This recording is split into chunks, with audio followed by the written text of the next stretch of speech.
The city of Winstonburg hummed with life on a crisp Monday morning.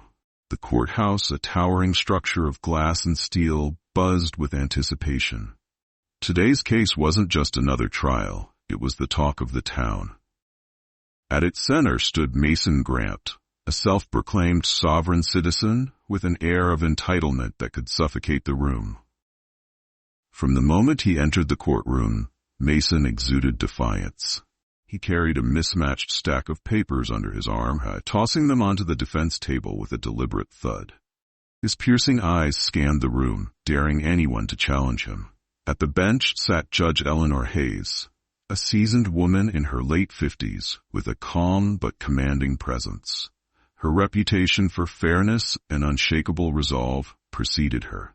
She glanced briefly at Mason before opening the session. "Mr. Grant," she began, her voice steady, "you are accused of fraud and obstruction. Today we will examine the evidence." Mason cut her off with a dismissive scoff, leaning back in his chair. "Fraud? Obstruction? This court is the real fraud, silencing those who seek the truth." A collective gasp rippled through the courtroom. Judge Hayes raised an eyebrow, her gaze unwavering. "Mr. Grant, you will address this court with respect." "Respect is earned, Your Honor," Mason sneered, his tone dripping with disdain. The tension in the room thickened as his words hung in the air. Judge Hayes responded with calm precision. "Decorum is not optional here, Mr. Grant. This is your final warning." Mason leaned forward, his arrogance filling every corner of the room. He interrupted the prosecutor repeatedly, dismissing her arguments with loud, mocking objections. His booming voice drowned out all attempts to restore order, testing the patience of everyone present. Finally, when Mason's antics reached a crescendo, Judge Hayes tapped her gavel once, the sharp crack silencing the room. She fixed Mason with a steely gaze. "Mr. Grant, your defiance ends now," she said, her voice unyielding. "This courtroom operates on respect and order, principles you seem intent on undermining. If you cannot abide by them, I will enforce them." Mason smirked, believing he had won the moment. But the storm brewing behind Judge Hayes's eyes signaled that the game he was playing was about to end. Little did he know, this trial would be his ultimate reckoning. The courtroom air grew heavier as the proceedings dragged on. Mason Grant, seated with an exaggerated slouch, seemed determined to test every limit. His interruptions came like waves, relentless, loud, and utterly unapologetic. Prosecutor Dana Caldwell, a composed woman in her early 40s, worked to present her case, her voice calm yet deliberate. But Mason treated every point she raised as if it were a personal affront. He waved his hand dismissively, snorted at evidence, and barked objections without cause. "You're wasting everyone's time," Mason declared, standing abruptly. The screech of his chair against the polished floor made several spectators flinch. "This kangaroo court has no jurisdiction over me." Judge Eleanor Hayes, her expression unwavering, watched him with a calm that belied the brewing storm. "Mr. Grant," she said, her tone steady but edged with steel, "sit down." But Mason wasn't finished. He turned to address the gallery, his arms spread wide like a self-appointed martyr. "This is what happens when you refuse to bow to a corrupt system. They try to silence you." A murmur spread through the room as spectators exchanged uneasy glances. Some looked amused, others appalled. Near the back, an older man leaned toward his neighbor and whispered, "He's digging his own grave." Judge Hayes tapped her gavel once, the cracks slicing through the noise. "Mr. Grant," she said, her voice rising just enough to command attention, "this is not a stage for your theatrics.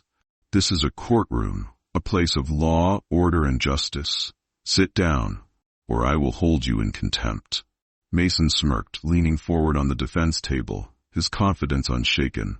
"Contempt? You can't hold me in contempt because I don't recognize this court." The room went silent. Even the court stenographer froze, her fingers hovering above the keys. Judge Hayes leaned slightly forward, her eyes locked on Mason. "Mr. Grant?" she said, her calm tone somehow more imposing than a shout. You've just crossed a line. The tension in the room was electric as Judge Hayes addressed the bailiff. Bring Mr. Grant a chair. He will stand trial seated until I say otherwise. The spectators exchanged glances, some stifling laughter, others too stunned to react. Mason's cocky demeanor faltered as the bailiff approached, dragging a sturdy chair into the center of the room. You can't do this, Mason sputtered as the bailiff gestured for him to sit. Judge Hayes's voice cut through his protest like a blade. I can, and I just did. As Mason reluctantly dropped into the chair, the courtroom collectively held its breath. Judge Hayes's authority was no longer a matter of words. It was a force Mason could no longer ignore. For the first time, his arrogance seemed to falter. But the question loomed, how far would he push before it all came crashing down? The courtroom settled into an uneasy quiet as Mason Grant sat, his defiance palpable even from the confines of his chair. He crossed his arms and glared at Judge Hayes, his bravado a thin veneer barely masking his unease. The bailiff took his place near the door, his presence a quiet reminder that order was no longer negotiable. Prosecutor Dana Caldwell resumed her argument, her voice steady despite Mason's earlier disruptions. She presented evidence methodically, bank records, forged documents, and testimonies from Mason's victims. Each piece painted a damning picture of a man who had preyed on others' trust and desperation. As Dana spoke, the gallery's attention shifted from Mason's antics to the lives he had destroyed. Near the front row, a young woman in her late 20s clutched a worn notebook, her knuckles white. Her name was Emily Harper, one of Mason's victims. He had taken her life savings, promising an investment that would secure her future. Instead, he had left her on the brink of financial ruin. When Dana read aloud a letter Emily had written to the court, the air in the room seemed to grow heavier. He didn't just take my money, Emily's words revealed. He took my trust, my sense of security. I wake up every day wondering if I'll ever feel safe again. Mason shifted uncomfortably in his chair, his bravado dimming under the weight of her words. He opened his mouth to speak, but Judge Hayes silenced him with a raised hand. You will have your chance, Mr. Grant, she said firmly. For now, the court will hear from those you've wronged. One by one, victims came forward, their voices trembling but resolute. A single mother spoke of losing the down payment for her family's first home. An elderly man recounted the devastation of seeing his retirement vanish. Their stories piled onto Mason like bricks, each one eroding the wall of arrogance he had built around himself. By the time the last testimony concluded, the courtroom was heavy with emotion.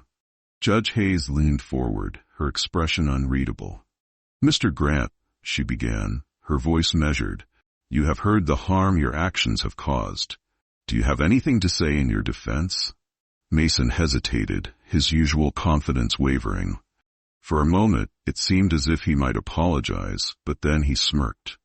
This is just a sob story circus, he said, his voice dripping with disdain.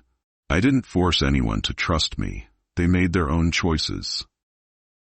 A gasp swept through the gallery, and Emily Harper's notebook fell to the floor with a thud. The room brimmed with outrage, but Judge Hayes remained composed, her gaze cutting into Mason like a blade. You've just confirmed what this court suspected, she said, her tone like ice. Not only do you lack remorse, but you also lack basic decency. Let me assure you, Mr. Grant, accountability is not optional in this courtroom. Mason's smirk faltered, the first real crack in his armor. He looked around the room, but the faces staring back offered no support, only quiet condemnation. For the first time, he seemed to realize that his arrogance had led him to a place where even his bravado could not save him. The courtroom felt like a pressure cooker, ready to burst. Mason Grant's dismissive smirk was gone, replaced by a flicker of uncertainty. Judge Hayes sat motionless, her hands folded neatly on the bench. Her eyes, sharp and unwavering, bore into Mason as though stripping away his layers of arrogance, one by one. The prosecutor, Dana Caldwell, approached the bench to present her closing arguments. Her voice was calm but deliberate, each word cutting through the tense atmosphere. "Ladies and gentlemen," she began, addressing the jury, "what we have witnessed today is not just a case of fraud. It is a case of unchecked ego, a blatant disregard for the lives of innocent people." Dana gestured toward the gallery, where the victims sat in silent solidarity. These people trusted Mr. Grant with their dreams, their futures. He betrayed that trust, not out of desperation, but out of greed and arrogance. Mason fidgeted in his chair, his fingers tapping nervously against the table. For the first time, he seemed to sense the weight of the walls closing in around him. He opened his mouth, but Judge Hayes's cold, commanding gaze silenced him before he could speak. As Dana continued, she displayed images of the fraudulent contracts Mason had used to swindle his victims. "These aren't just papers," she said, her voice rising. "They are the shattered hopes of families, retirees, and hard-working individuals." The gallery was silent, save for the occasional muffled sniffle. Emily Harper sat with her hands clenched in her lap, her notebook forgotten on the floor. Her tear-streaked face was a reflection of the collective pain shared by Mason's victims. When Dana finished, she turned to face Mason directly. "Mr. Grant," she said, her voice firm, "you have had every opportunity to take responsibility, to show remorse. Instead, you've chosen to belittle and dismiss those you've harmed. Your actions speak louder than any words you could utter here today." The silence that followed was deafening. Mason shifted in his chair, his bravado now fully replaced by discomfort. Judge Hayes let the moment linger, her expression unreadable. Finally she spoke, her voice steady but charged with authority. "Mr. Grant, you will now have the opportunity to address the court. Choose your words carefully." Mason stood, his movements stiff and uncertain. He glanced around the room, his usual arrogance nowhere to be found. For a moment, it seemed as if he might offer an apology, but then he straightened his shoulders. "This is a witch hunt," he declared, his voice faltering, but still defiant. "I don't owe anyone anything. They're responsible for their own choices." A collective gasp rippled through the courtroom, followed by a wave of whispered outrage. Judge Hayes tapped her gavel once, silencing the murmurs. Her gaze hardened. "Mr. Grant, your words have only solidified what this court already knows. You have no respect for the law, for your victims, or for yourself." The room fell silent again as Judge Hayes leaned forward, her next words striking with the force of a hammer. "Let me remind you, Mr. Grant, justice is not about your opinion of this court. It is about holding you accountable for the harm you have caused." Mason's confidence crumbled under the weight of her words. He sat back down, his defiance replaced by a nervous stillness. The once cocky man who had strutted into the courtroom was now a shadow of himself, and though the trial was far from over, everyone in the room could feel it. The tide had turned, and Mason Grant's downfall had begun. The courtroom was thick with tension, the kind that made every breath feel heavier. Mason Grant, now visibly rattled, sat with his hands clenched tightly in his lap. His earlier bravado had all but vanished, leaving behind a man stripped bare before the judgment of the law. Judge Eleanor Hayes scanned the room, her piercing gaze landing briefly on each face before settling on Mason. "Before we proceed with the jury's deliberation, I want to make something clear," she said, her voice resonating with authority. "This court does not operate on theatrics or personal vendettas. It operates on facts, justice, and accountability." Mason didn't respond, his shoulders hunched as if he were trying to make himself smaller. The gallery, filled with victims, reporters, and curious spectators, remained silent, their attention glued to the scene unfolding before them. Prosecutor Dana Caldwell rose once more, her final argument ready. She turned to the jury, her tone steady but firm.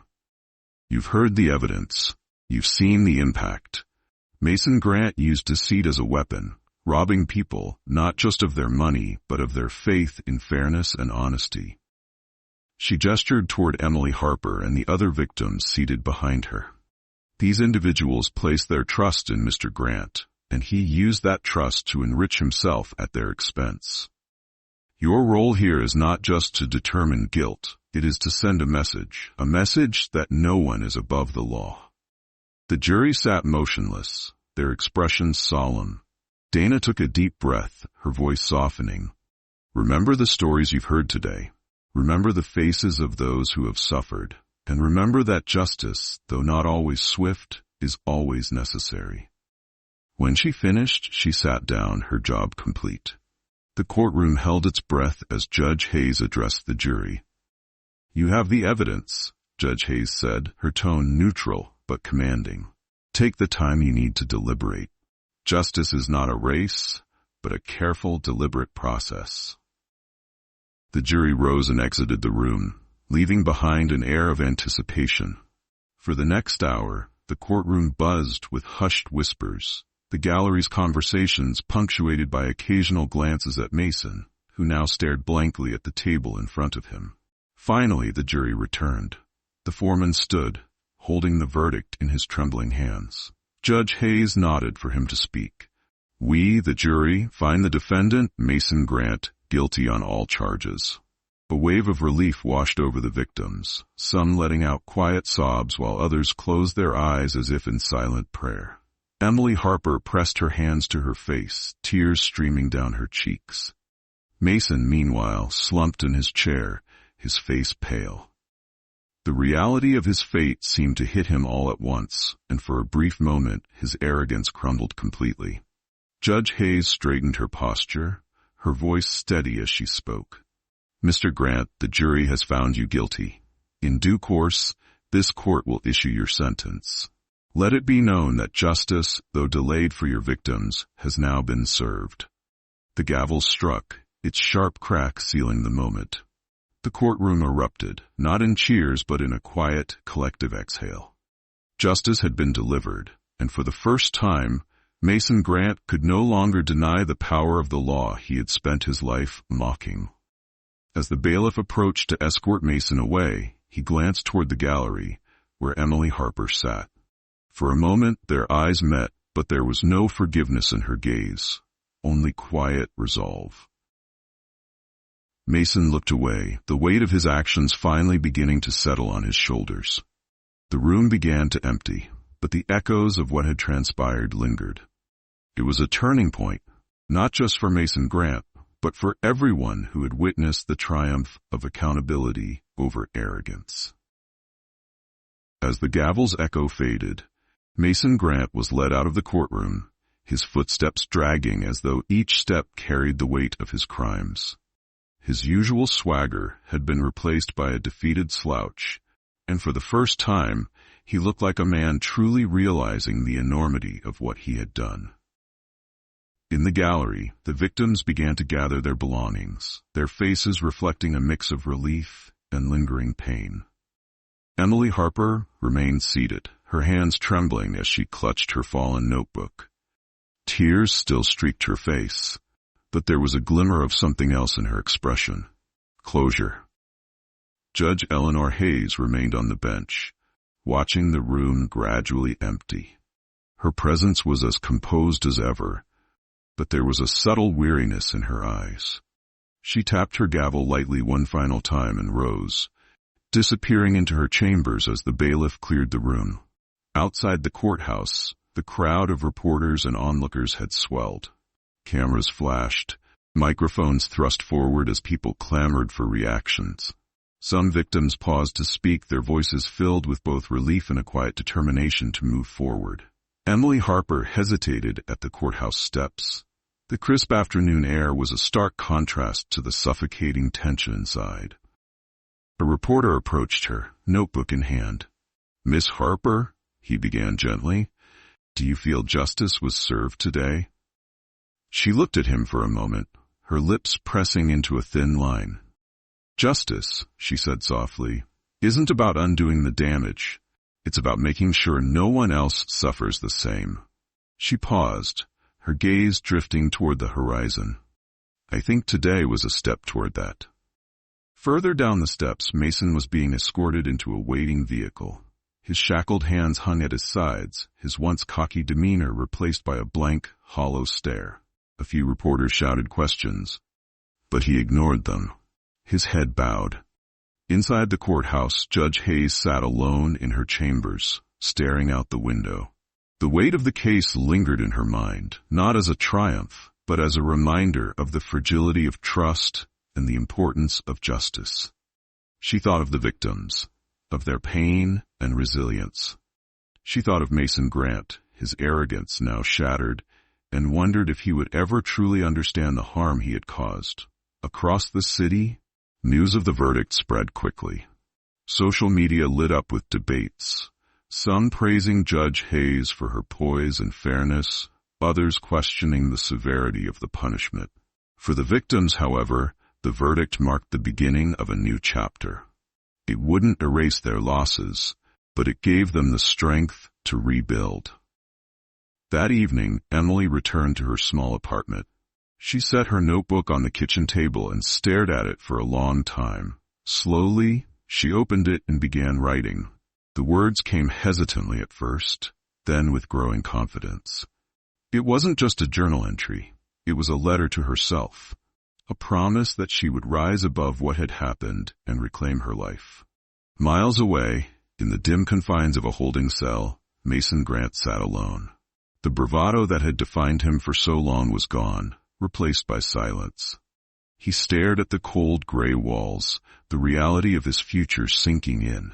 For the first time, he was truly alone with his thoughts, and the weight of his choices pressed down on him like never before. The courthouse was quiet the next morning, the echoes of the previous day's trial replaced by the routine shuffle of cases moving through the system. But for those touched by Mason Grant's trial, the aftermath lingered like the fading notes of a solemn melody.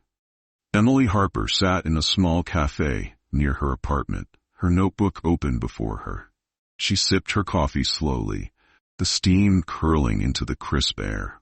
For the first time in months, she felt a faint sense of peace. The verdict hadn't returned her lost savings, but it had given her something she hadn't felt in a long time. Closure. Her thoughts drifted to the trial, to the moment Judge Hayes had delivered the verdict with unwavering conviction. Emily thought of the victims who had shared their stories, of the pain etched into their voices. But she also thought of their resilience, their determination to stand up and reclaim what they could of their lives. At a nearby table, an older man who had also been one of Mason's victims caught her eye and raised his coffee cup in a silent toast. She smiled faintly, nodding back. In their shared acknowledgement, there was an unspoken understanding. They were moving forward, however slowly, and they were not alone. In her chambers, Judge Eleanor Hayes reviewed a new stack of cases, but her thoughts kept circling back to the Grant trial. She had faced many defendants over the years, but Mason's arrogance had been uniquely exhausting. Yet beneath her weariness was a quiet pride. She hadn't just upheld the law, she had reminded everyone present of its purpose: to protect, to restore, and to hold accountable. As she placed her pen down, she glanced at a framed photo on her desk. Her younger self, standing with her late mentor, a judge who had once told her, "The weight of justice is heavy, but it's a burden worth carrying." That memory brought a small, determined smile to her face. Yesterday's verdict wasn't just for the victims, it was a reaffirmation of why she had chosen this path. Meanwhile, Mason Grant sat in his prison cell, the clang of iron bars still ringing in his ears. Solitary confinement was a harsh contrast to the life of indulgence and control he had once known. The silence stretched endlessly, forcing him to confront his own thoughts. At first he tried to deflect, to blame others for his downfall. But as the hours passed, the echoes of the trial replayed in his mind. The victims' stories, Dana Caldwell's cutting words, Judge Hayes's unyielding gaze. For the first time, a flicker of doubt crept into his heart. Had he truly believed he was untouchable? Had he really thought he could escape the consequences of his actions?